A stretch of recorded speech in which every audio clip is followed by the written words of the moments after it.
Okay, so if parting your hair stresses you out, trust me, I get it. Parting is literally half the battle when it comes to protective styles. So I'm gonna teach you how I go about mapping out my parts first, because I like to do this before any protective style, whether it be mini twists, braids, knotless braids, whatever the case may be. My hair is freshly washed here, but I'm gonna be honest, you'll probably get the cleanest results if your hair is blow dried or at least stretched. I like to section off the front of my hair. I'm parting from the crown of my head down toward my ears on both sides, so I can just separate the front from the back.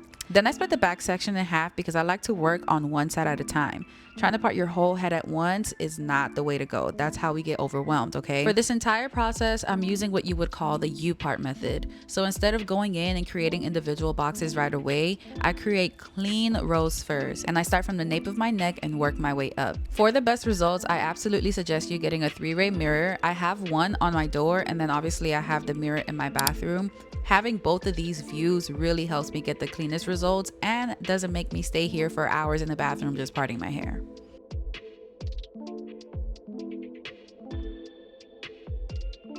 Once I have my row, I just braid it down to keep it out of the way. And here is where you're also deciding the width of each row. I'm doing medium or medium type parts for this specific style. So I like to do 3 subsections in this bottom area. And this is basically the width that I reference as I work my way up.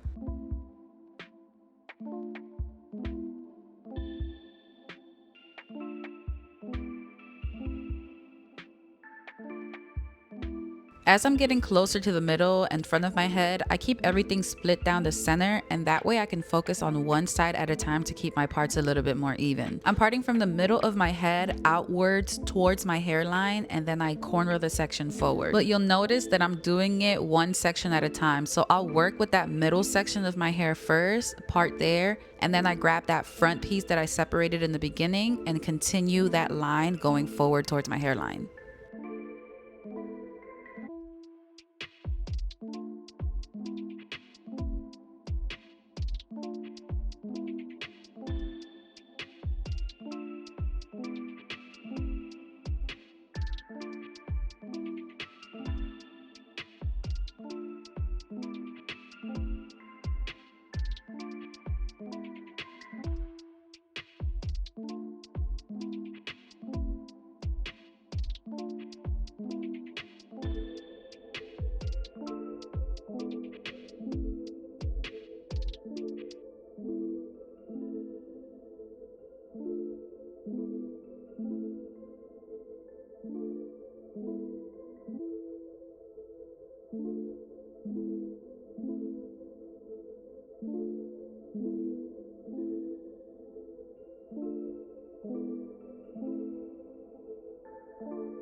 And then of course, once I finish with one side, I do the exact same thing on the other side, just following the same lines that I created to create these rows. And you guys, this has been the easiest method for me to have my U-parts. Once I'm ready to start actually installing the style, that's when I go in and do the brick layers. And I feel like it just gives me a much cleaner layout to work with. I ended up doing some miracle knots for this parting method. So if you're interested in seeing how that comes together, the full tutorial is coming next, or it should already be up by the time you're watching this.